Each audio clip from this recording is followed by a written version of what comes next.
Bano, bano, bano, bano. Intro music. What's up, everybody? Andrew Wall here, host and executive producer at Illuvium. Is the metaverse dead? Will it survive and thrive? How are we going to get through these times? Is this the dot-com bust over again, 2.0?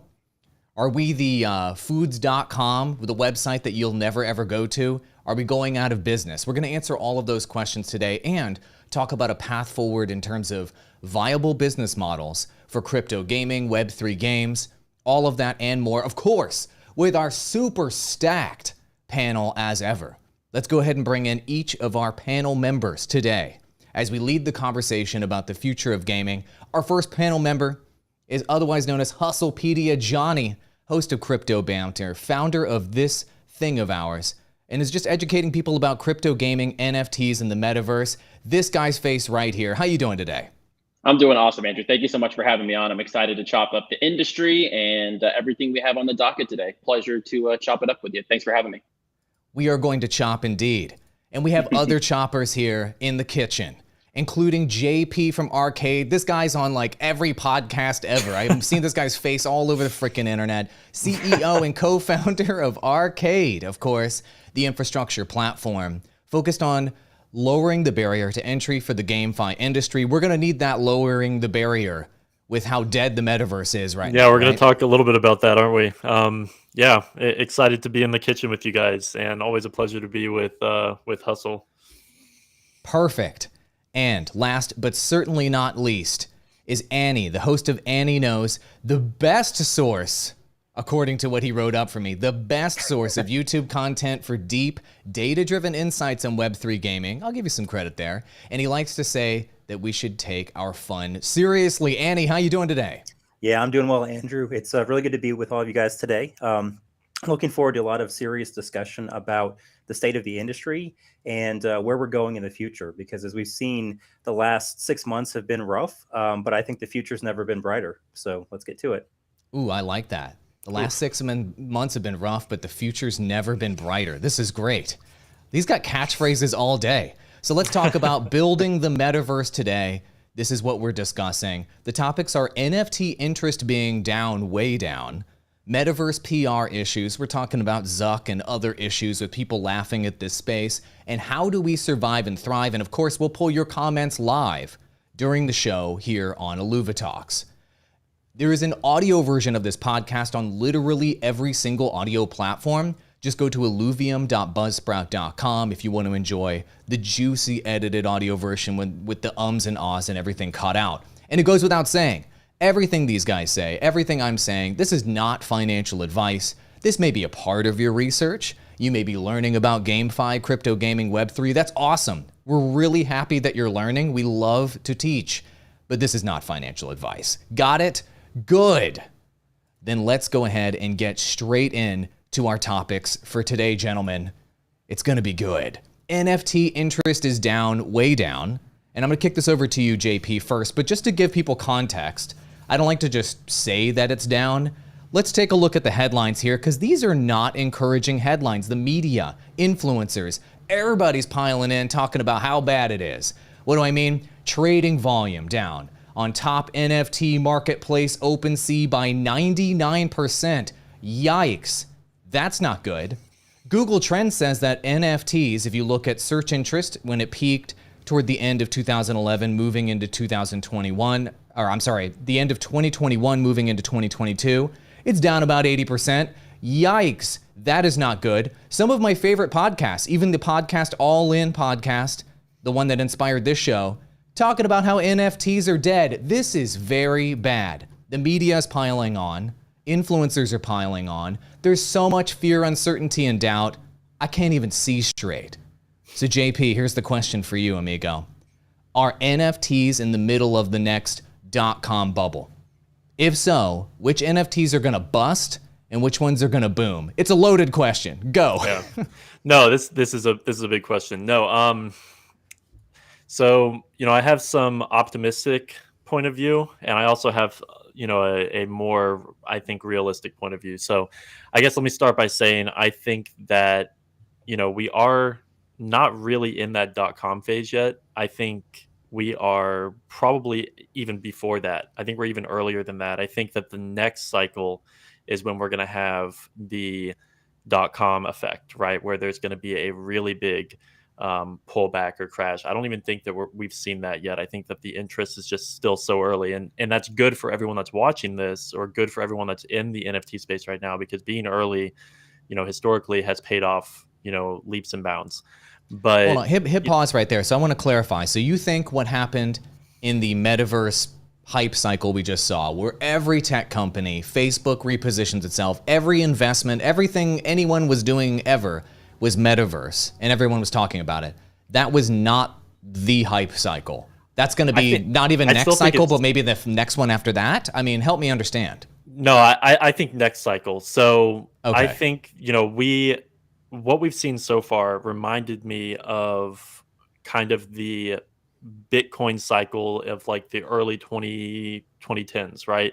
And I feel like we didn't really have that explosive blow off top for the crypto industry until later in the teens, like, 2017-ish. So there was at least one or two cycles in there where people thought that Bitcoin was dead, or people thought that the market was trashed, and it came back and it did that 100x run, and then it crashed from there. So that's kind of in my mind where I'm thinking things are. So, I think, it's hard to say, right? None of us can see the future. I think in terms of which ones are going to be the most successful, or the ones that are going to boom coming out of this early market, they're the ones that are building community, right? There are a lot of projects out there that are doing their PFP release, and there's no utility, there's no community. It feels very cash grabby, and I think it's giving the industry a bad name. And then you have the ones like, even the Bored Ape community, the Fluff World community, even, projects like what Jonny is creating, and what IlluviTalks aim to create, are building community and, that fun factor around the brand, which I think is going to make those sustainable, and is going to make them, longer lasting, and be able to get through the hurdles that we're seeing in the industry currently. And, I guess maybe just my last thought would be that I think that actually, you know what? No, I'm gonna leave it there. Got it. Yeah, I mean, the whole community factor matters a lot, and that sort of social currency and clout. Like Bored Ape, for example, has a huge community and a huge group of people behind it. I was just in New York City and walking home from the super high-end retail sector, where it's $1,000 an item in stores, and there was a Bored Ape Alpha lounge there. It was empty. But the point is, if people believe in something, if they get behind it, if there's a community behind something, obviously it can survive. But who knows if it can thrive in that case. But it's exciting, the prospect that this next cycle will be the metaverse cycle. And what we saw before was just a tiny, tiny sneak preview. That's interesting.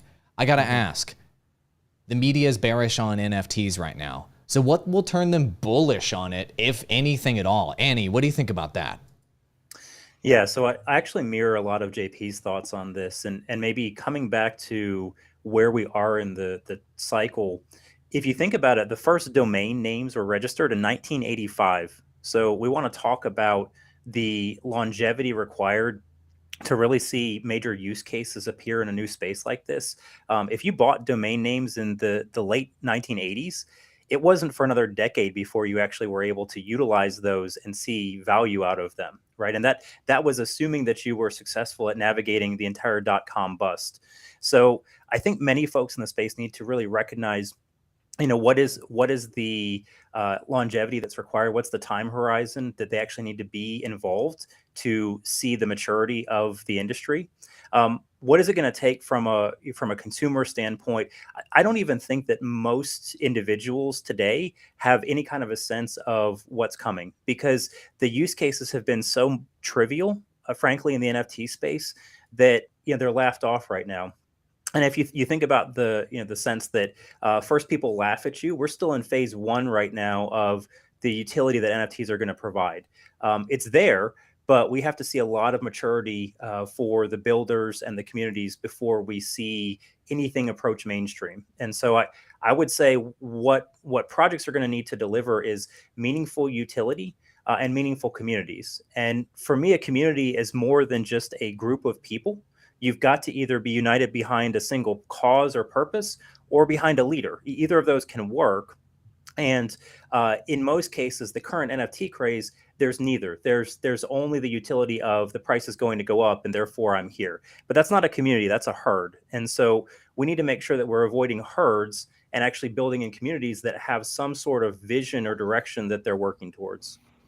Well, if price is obviously the reason why a lot of people got in, they're hoping to buy low and sell high and make some of that sweet sweep. I don't know, some meme stock-esque returns, right? A fast buck, insert things to describe that sort of extreme short-sighted greed.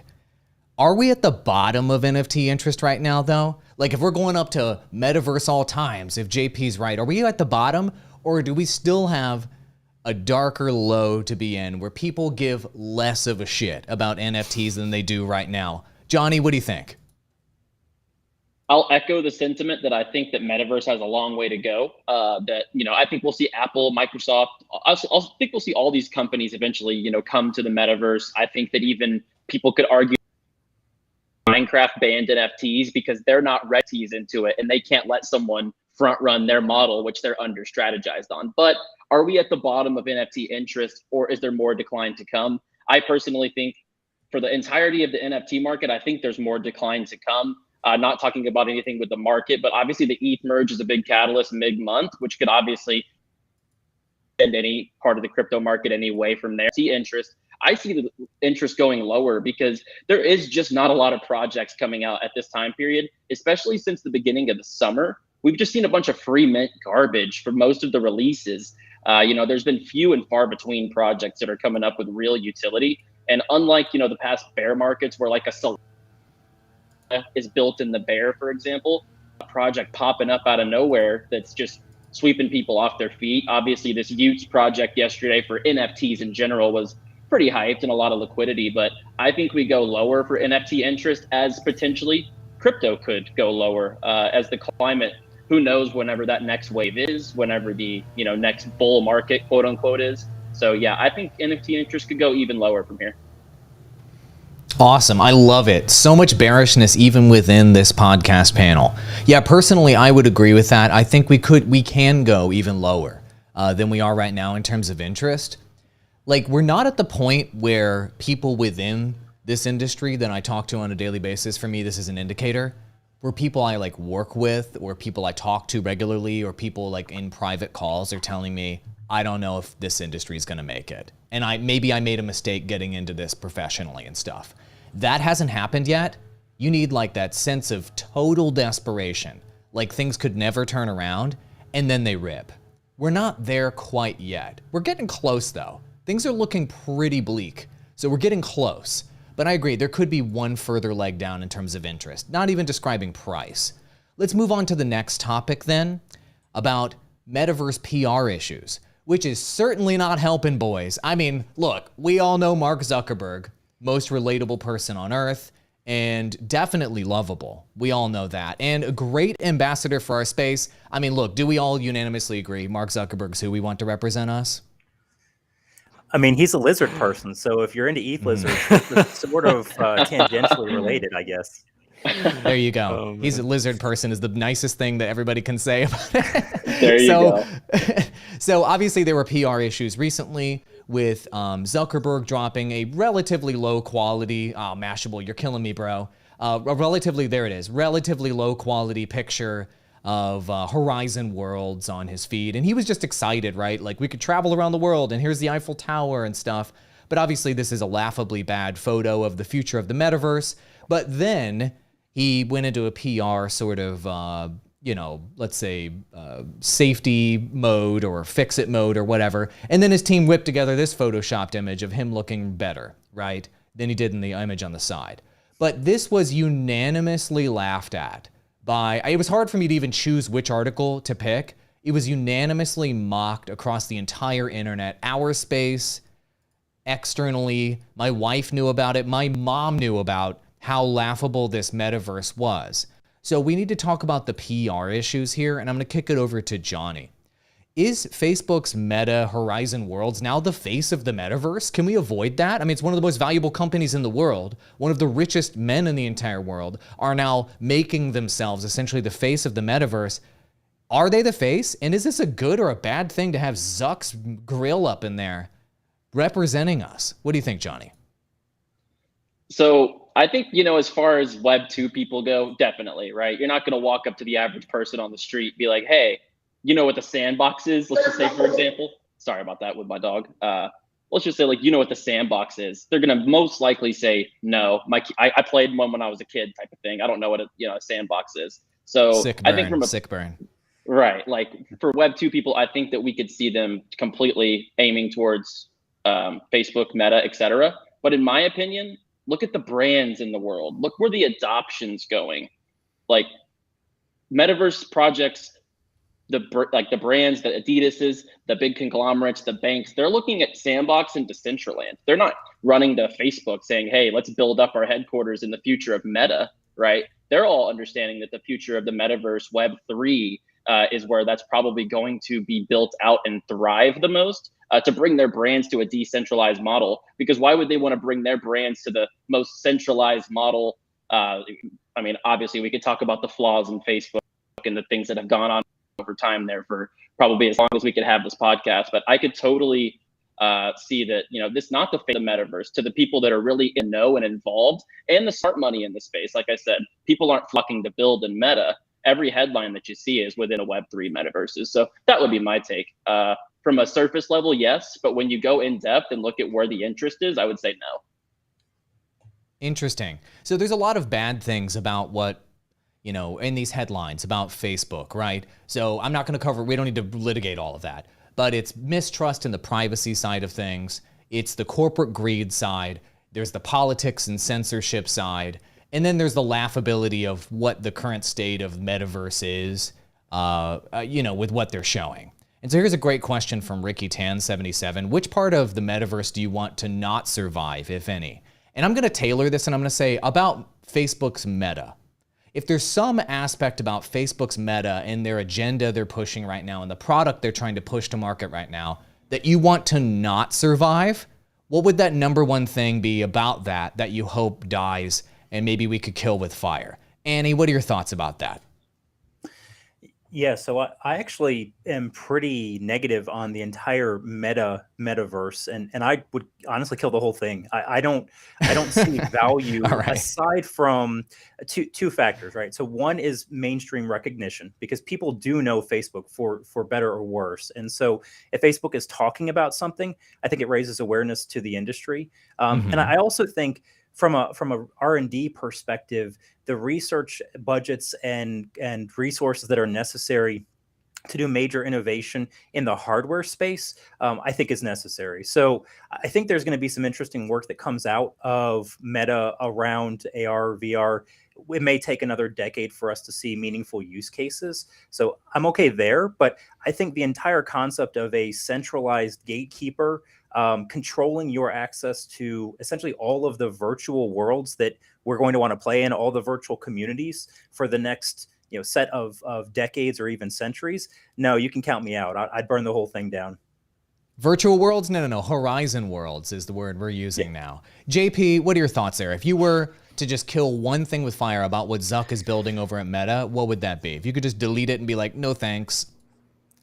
Yeah, so I think I really agree with what Annie is saying here. I don't know if I'd go as far as to kill all of it. I do think that anytime that you have a centralized authority trying to come in and take control of how people interact with one another, that's dangerous. And I think that we've already seen the downsides to that model with like social media today, right? And censorship and stuff like that. I don't want to go too far down the rabbit hole, but I think for me at least, having Horizon Worlds or whatever the heck it's called, I think it being so poorly executed so far is good for when people compare the Web3 options, right? That's kind of how I look at it a little bit. People see That's interesting. they learn about Facebook's Meta, and then they're like, wow, this is a joke. And then they find an article comparing it to a Web3 version that's 100 times better.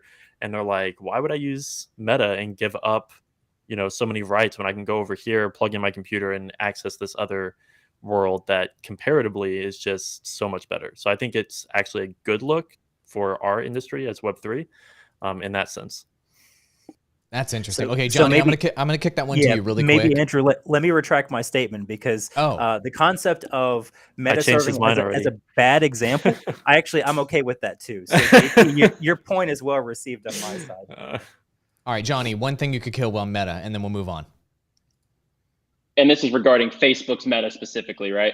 Facebook Meta, not the entire metaverse, just Facebook's Okay. Meta. If you were to kill one thing with fire there that you would want us to leave behind with that I think- concept of metaverse, what would it be?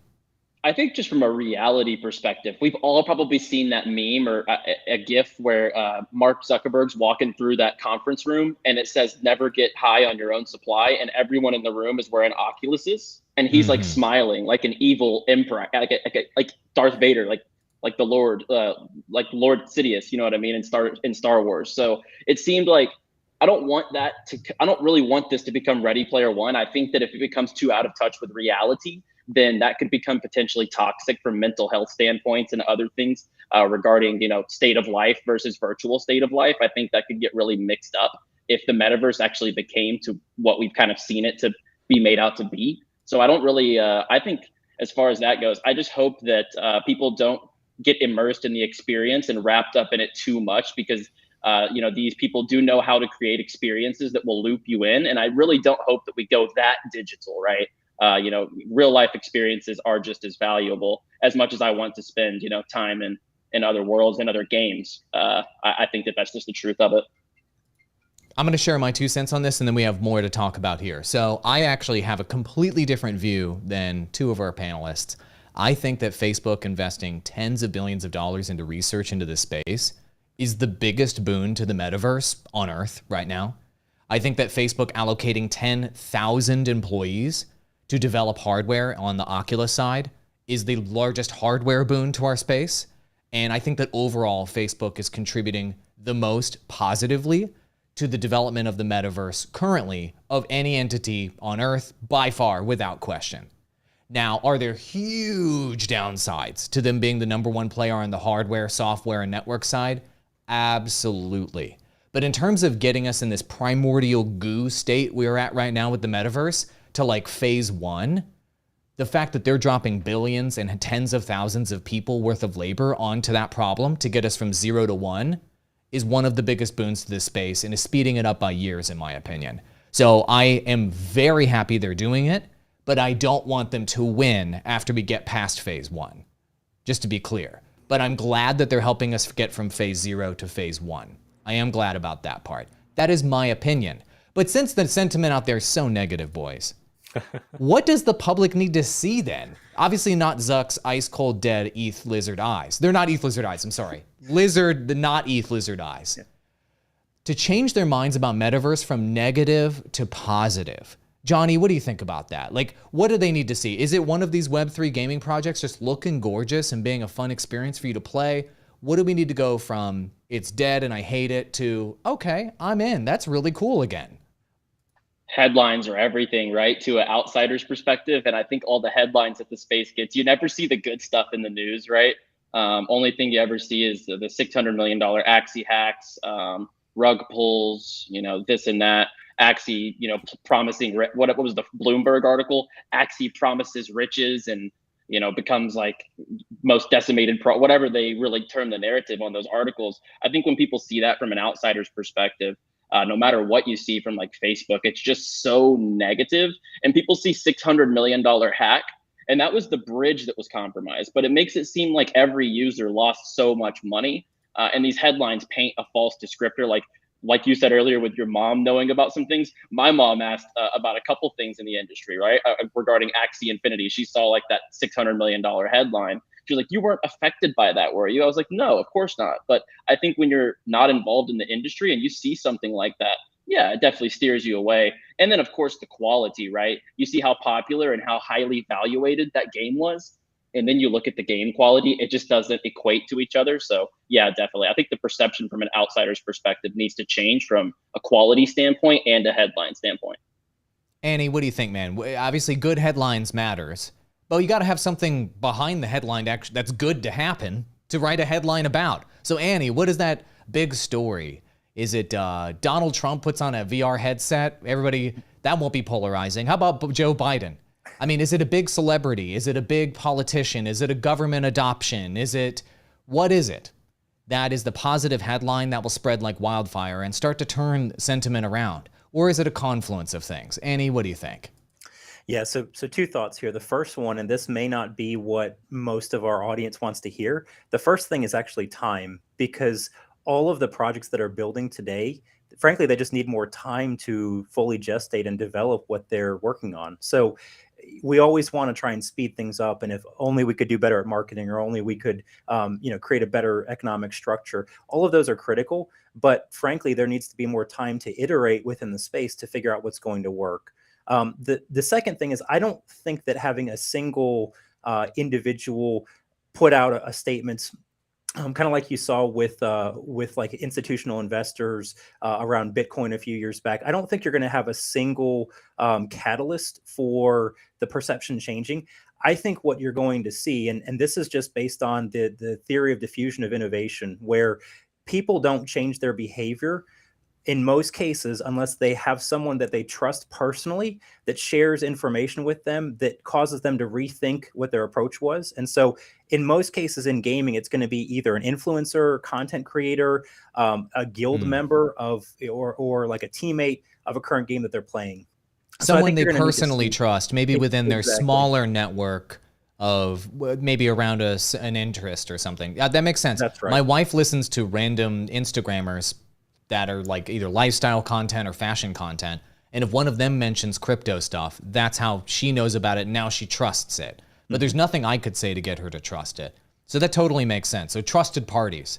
That's right. Probably not government or politics ones. Maybe celebrities, but it sounds like you're saying more micro influencers, or your friend or your family member is more influential for something like this. Is that fair to say? That's right. Yep. That's exactly my opinion, because we see this often, and you even see it in the NFT space. It doesn't matter the brands that are advertising.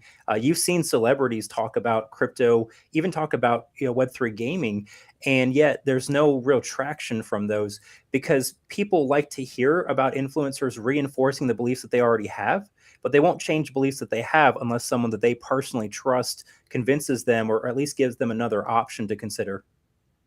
Makes sense. There's a hilarious comment here I'd like to highlight. It just gave me a funny idea. Biden versus Trump in survival mode. Like, how about this catalyst? The presidential debate is in Horizon Worlds on Facebook, and they pay. Anyway, I'm just joking. That would be horrible and dystopian.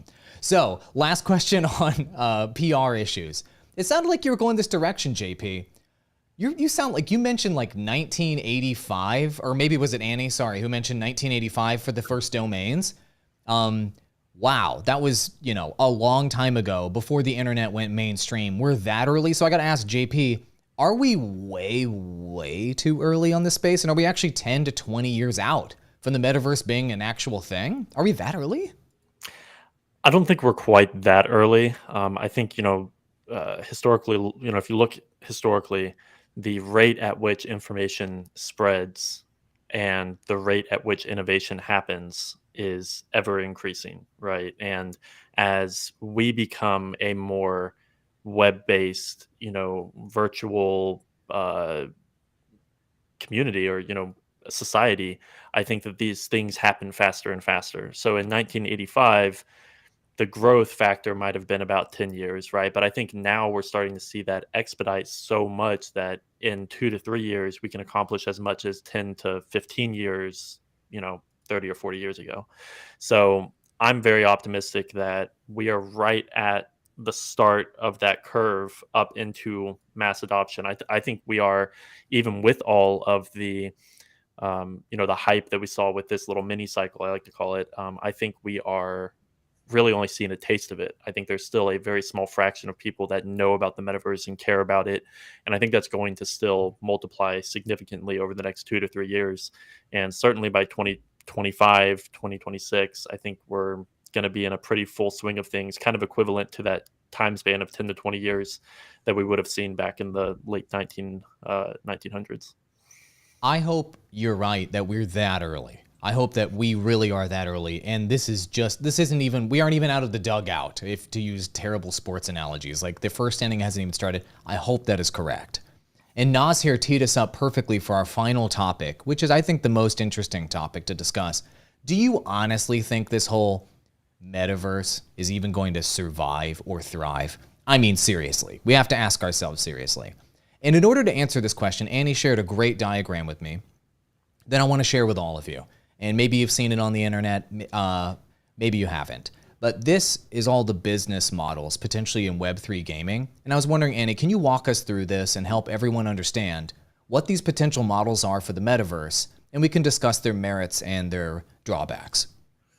Sure, Andrew. So in general, the first wave of games that have launched, and by first wave, I mean 2020, 2021 and earlier, all of these Web3 games are really focused on a play to earn type of mechanic. And so the industry took the idea that if no ownership was bad, having full ownership was good, and therefore being able to earn was the best solution around Web3 games. And so we went, instead of going sort of to the midpoint, we went all the way the other side of the spectrum. And so this play to earn concept is really one in which you purchase items in games with the intention of playing the economic game or the meta game to make money. And I think a lot of the pushback is because this is overdone. This is a solution in search of a problem. Instead, what we need to be focused on are, firstly, making games that actually have entertainment value, as opposed to this skinned gamification of DeFi protocols that we've seen. And so on the bottom row, we talk about having games that the game and entertainment value comes first. And then you can talk about the question, do we want to invest and make more money in the future through the game? Or do we view what we're doing as owning assets in the game with the purpose of playing? And so, I really think that first wave was instructive because it gave us a concept to really latch onto. And most of the games that are building today would not exist if Axie had not seen their incredible run-up. And so I think overall it's a net positive for the industry, but there's a lot of changes that need to take place in this second wave of games that are building right now that are going to launch in 2023 and 2024. And I think you're going to see a lot more of play to own, play and own, and some maybe play and earn mechanics that are created by these projects in the future. Let's talk about, I love this diagram. It encapsulates so many ideas I've been talking about, but way more succinctly than I've been able to articulate. This is wonderful. Let's talk about the in-game rewards portion at the top, and I'm curious to know what chat thinks. The transition that we're discussing here is the user asking themselves, am I expecting to make more money for whatever I'm getting in this video game than what I paid for it? Basically, in wave one here with Axie and the play to earn Gen 1 games, the answer is yes. I'm hoping to play this game, earn stuff, and sell it for a profit later. What this diagram suggests is that maybe in the future, as we move from investments to in-game assets, that expectation of making a profit, if you will, by playing a video game and getting assets from it, we're going to move away from that expectation of profit. So I want to bring that up as a discussion topic. If we don't have the expectation of profit, then is there going to be sufficient motivation for people to play games moving forward? Jonny, do you think that profit element needs to be there, that greed needs to be there for people to want to jump into this space? Why would they jump in otherwise? Loaded question.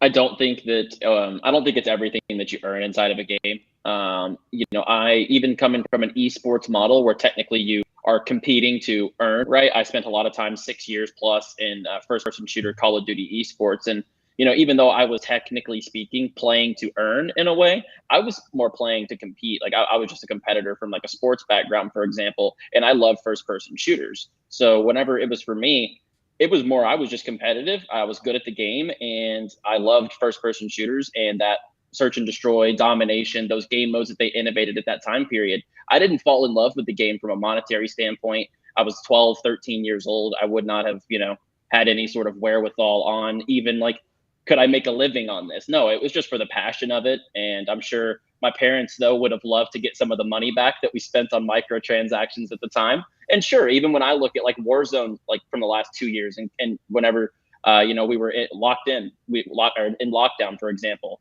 when I'm playing so much Warzone competitively, buying so many skins, battle passes, you look back and you're like, man, I would love to at least capitalize on a little bit of that. But I would say there's not really ever a game that's outside of Web3 Gen 1 that I got into that was anything like for earnings, right? Like, I think that was the only incentivized model that you ever saw that was like, hey, come earn cash or crypto with this game. And obviously that fell flat on its face with that model just not being too sustainable. So if we can make the economies as much like a regular game, normal, microtransactions, normal battle pass assets that are simply just ownable. And if you can even sell them later on for part of what you pay for them, I think that expectation is good enough for me to be able to put more time and monetary investment into these games. Because I'll say when I go into Warzone now and I'm like, oh, that's a really cool skin, but I would never buy that now because I know that it's not really mine. I would just be wasting money technically. JP, I mean, the hook in Gen 1 gaming was obviously get in there, make some money, heck, even make a guild and turn it into this sustainable business and get people to play for you and go. We're all going to get rich here, man, and play video games at the same time. I mean, this taps into the same psychology of there's 12 million Twitch streamers out there, but only 1% of them make enough money to pay their cell phone bill. People playing games on the internet, making content, hoping to make enough money playing video games to support themselves in their lives or some regard. There's already tons of evidence from the gaming creator space and streamer space, the entire industry that's popped up from that. I mean, you can buy a streamer mic and webcam from Walmart and Target now, right? That dream of playing video games and making money is real, it's potent, it's tangible. So can we move away from the idea with this space that you'll be able to make some legit dough here when you're playing games? Are we removing just one of the best hooks about Web3 gaming? What are your thoughts, JP? Yeah, so I think this goes back a little bit to what the world needs to see in order to be okay with Web3 gaming, and I think it ties into this beautifully that I think games need to set proper expectations, and Axie, in my opinion, did a poor job of that. There was way too much of this like get rich quick feel to it. People likened it to a Ponzi and all kinds of things. And I think that was bad for the industry.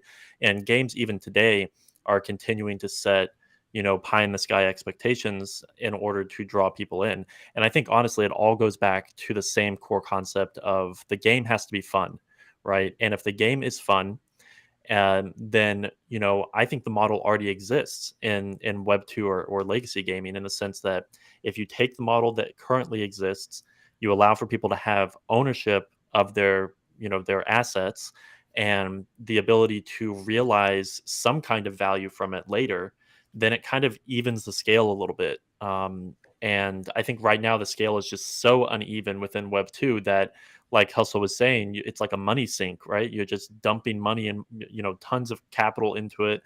You need to be able to get something back out of it. So it's not so much about the earning, I think, for a lot of people. I think it's more about finding equilibrium between those two ideas. The idea that I can't afford to drop hundreds of dollars a year on Warzone, where maybe a game like Warzone, if I could just have ownership of what I'm using, I can at least try to break even, later down the line. And so I think honestly, gamers just want to be made whole. They just want to break even. I think that the average person that is a real gamer is more focused on the gameplay and the play for fun factor than they are about the economic potential. Not to say that there isn't a lot of room for growth within the meta game, as Annie and one of the projects that we're close with, Nor, has described, but it is I think it's just a different game, right? It's players that are playing the economy, not the game, right? Not the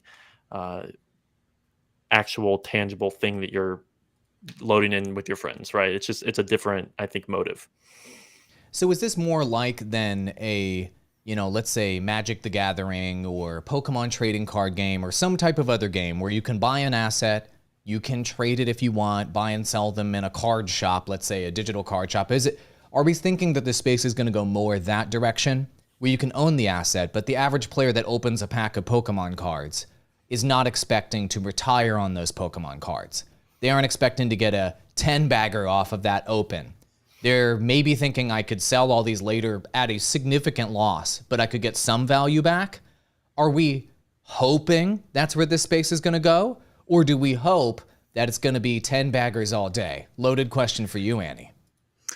Yeah, so I think we don't even have to look at gaming. The Magic the Gathering is a good example here, but let's actually just draw an analogy to take your pick of any other hobby. Let's say that you're a woodworker or a carpenter, or you're a gardener, or you're someone that loves photography. You can engage in all of those hobbies and you don't expect to make money from doing that, right? If you're very talented and you spend a lot of time learning your crafts, you can create things that oftentimes you can sell to other people. But unless you're really, really good at it, you're not going to make enough money to retire or even to make it a full-time job. Only the top 1%, half a percent, like Jonny mentioned, as as an esports competitor, only the very best are actually going to be good enough that people are going to be willing to pay to watch them or pay for their products.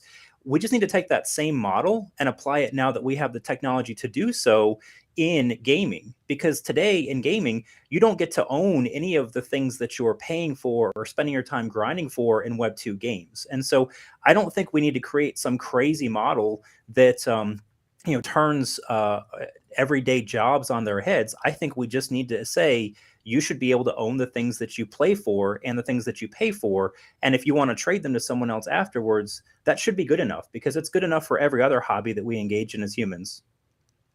Okay, cool. I like that as a good rounded opinion on that topic. But there's another aspect of it, of this genius diagram Annie put together, which is, would I even play this game at all if it didn't have earning and owning involved? So in Gen 1 games like Axie Infinity, no offense to everybody who played Axie Infinity and enjoyed it, I just know from people that I've talked to, 100% of them, and my perspective is skewed, 100% of them hated the actual game. It was just unbearable for them to play. But they did it because of the earning and owning, and that was new and cool and interesting, which is a merit on its own. So this transition we're looking at right now, would I play this game even if I didn't earn and own? When is this transition going to happen? Are we going to have to wait for legacy gaming players to kind of come in here and to save us? Or do we think that, Illuvium's trying to do this, but from what I can see, there's only a couple games even attempting to make what looks like a regular video game in this space. That means we're like 4, 5, 6 years out from maybe other players actually coming to market. Is that not concerning?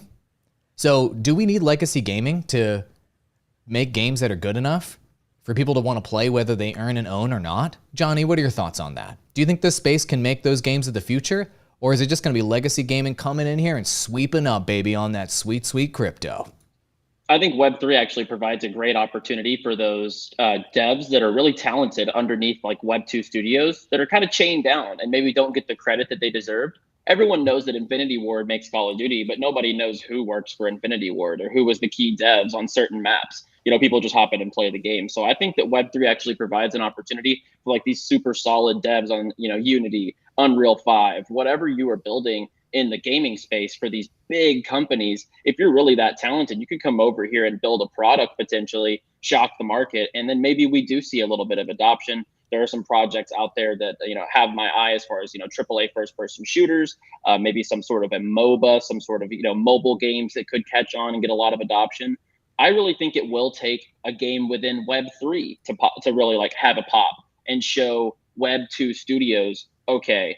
And I think they're already looking into the model regardless, but it shows them, okay, this is real. And now we're seeing a truly disruptive model, not this like, Ponzi model that we've kind of seen in the past with the tokenomics, et cetera, where one just inevitably crashes and craters. So I think that, in my opinion, it's going to take a Web3 disruptor and a builder to build a game that kind of shocks the traditional gaming market a little bit.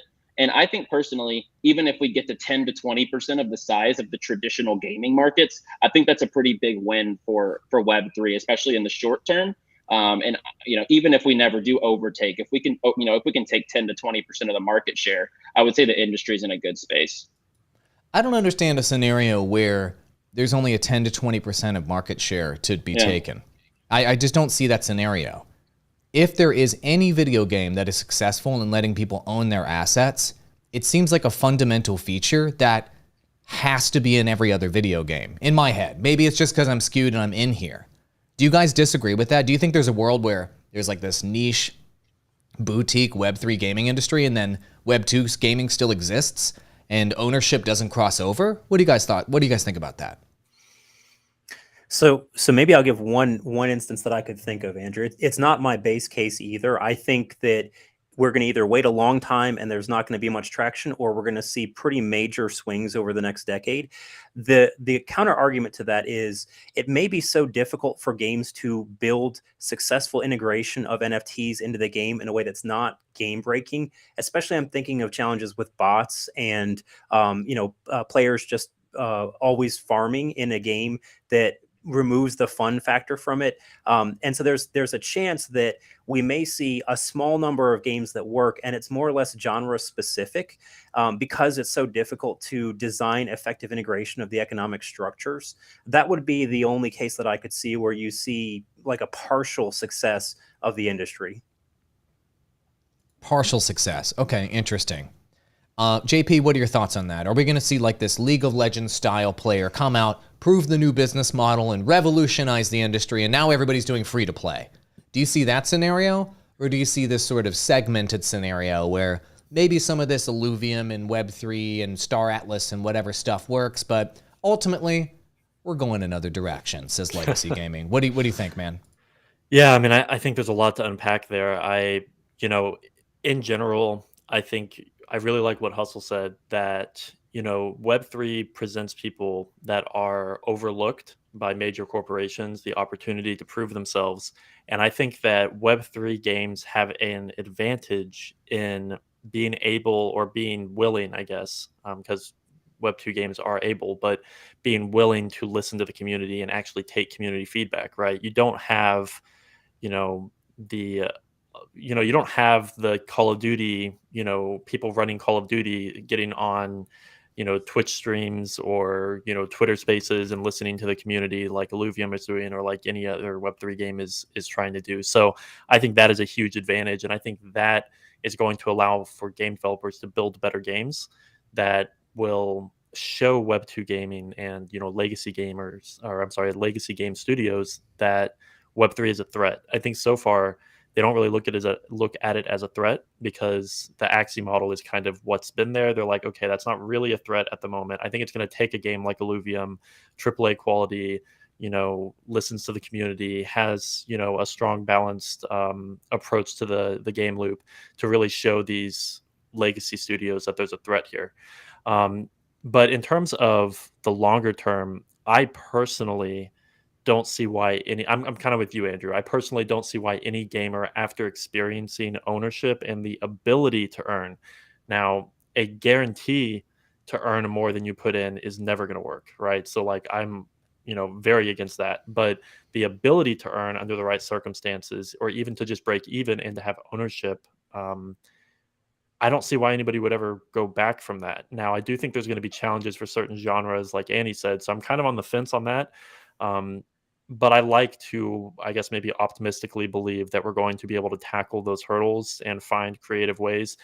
I've said for a long time that I think the biggest threat to Web3 gaming is bots and people gaming the system, because now it's not just, being pissed off at that guy in Warzone that ruined my kill streak or whatever, right? It's not just like, oh man, that was annoying.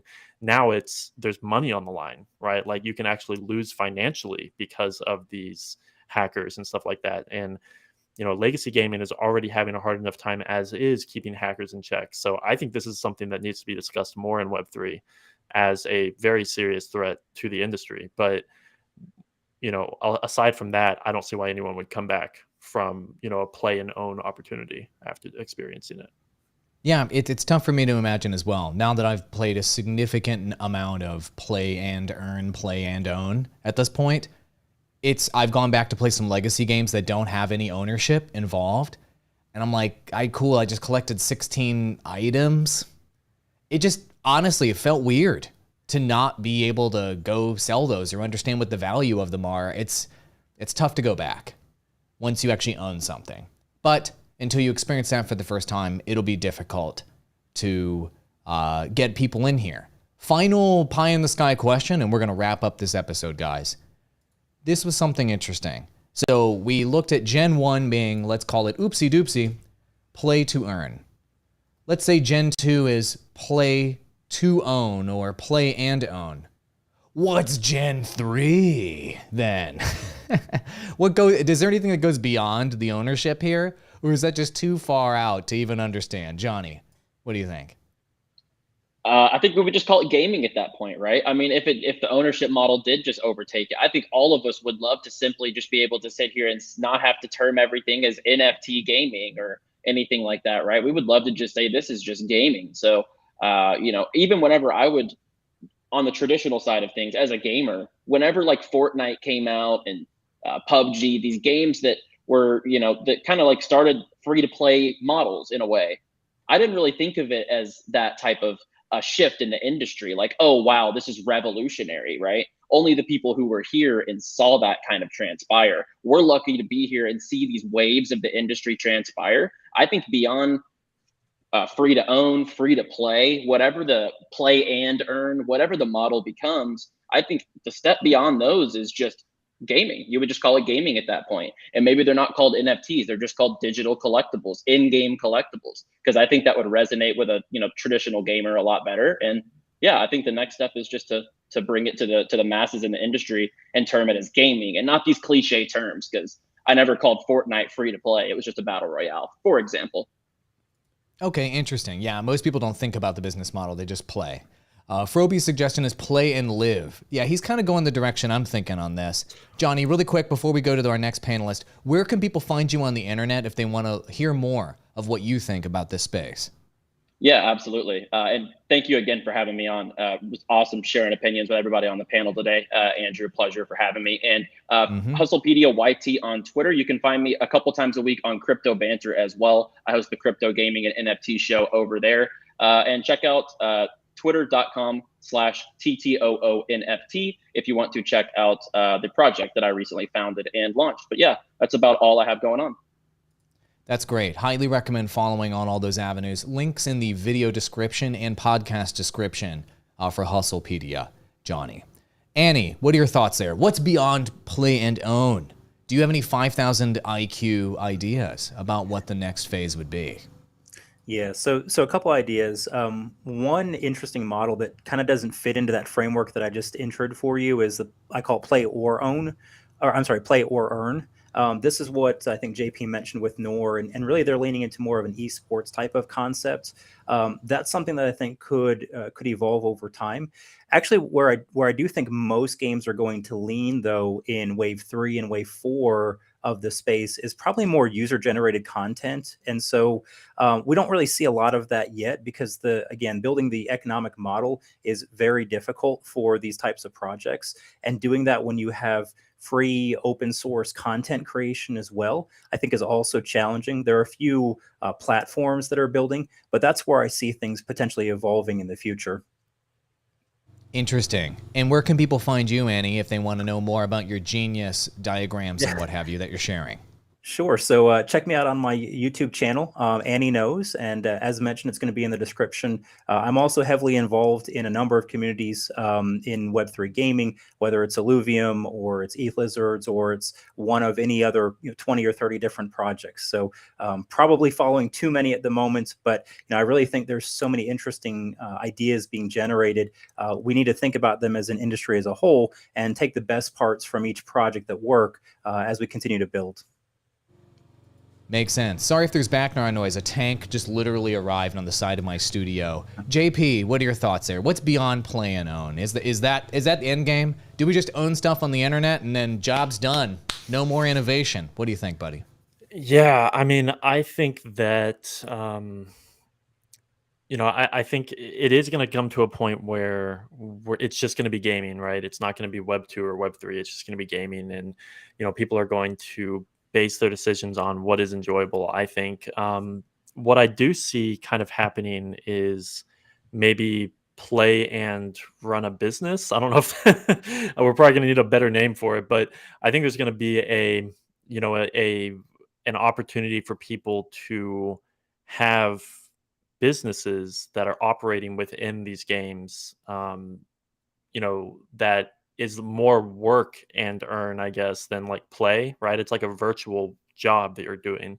But, even if it's just like having a storefront for like, Illuvium blueprints, right? Like you have the right to sell a certain blueprint or something, and like that is income for you. It's not really play, right? It's like within this ecosystem of this greater GameFi economy, but it's more like a job than it is like play.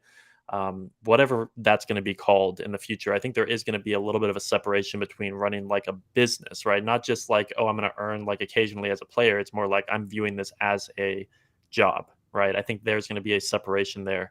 And, whether it is, owning and operating a gas station and, some space game, or, having a storefront for blueprints and Illuvium, or, like Annie said, building a map for a game, right? Maybe you are a designer for a map for a certain kind of game, right? I think there's going to be businesses and like a whole wealth of job economy that's going to explode out of the GameFi space once some of these metaverses and these games actually launch. We're just not seeing that yet because there isn't really shipped AAA quality games, right? Like Illuvium is really leading the charge here. And over the next 2 to 3 years, as more things roll out, I think we're going to see a wealth of opportunity on the business side. Arcade, I've heard of it. Where can people find it? Yeah, so Arcade, we are on Twitter, Arcade2Earn. That's Arcade, the number 2 Earn. My Twitter is Mission Pool. That's Poole. It's my last name. So that is my Twitter. And yeah, we'd love to have you in our community. We have great relationships with the other panelists here, and even, obviously Illuvium and Andrew. We have a lot of respect for what you guys are doing. So we're doing our best to support the industry as it goes. And yeah, love to have anyone in the community that hops in. And yeah, really appreciate it, Andrew. This has been fun. It has been. Thank you so much to everybody who watched this episode of IlluviTalks Live. Whoa, my camera's frozen. I was going to do a cool studio shot. That's me earlier. Jeez, that's not even me right now. It's not even lit up. Anyway, thank you so much for everybody who's been watching IlluviTalks every episode. It's available on every podcasting platform, so go check it out at illuvium.buzzsprout.com if you want to listen to the audio version. And most importantly, if you've not already gone over to illuvium.io/illuvitars, go ahead and register your email so you don't miss out on the best avatars that could possibly exist on the internet. You get to create them with multiple NFTs coming together in one customizable one. We are revolutionizing what an NFT is. It's no longer just some unenthusiastic ape that's randomly generated. It is now something that you create yourself, completely customized. Go check it out on our website. See you in the next episode of IlluviTalks every single week at this exact time, and be sure to follow all of our panelists. Adios, everybody.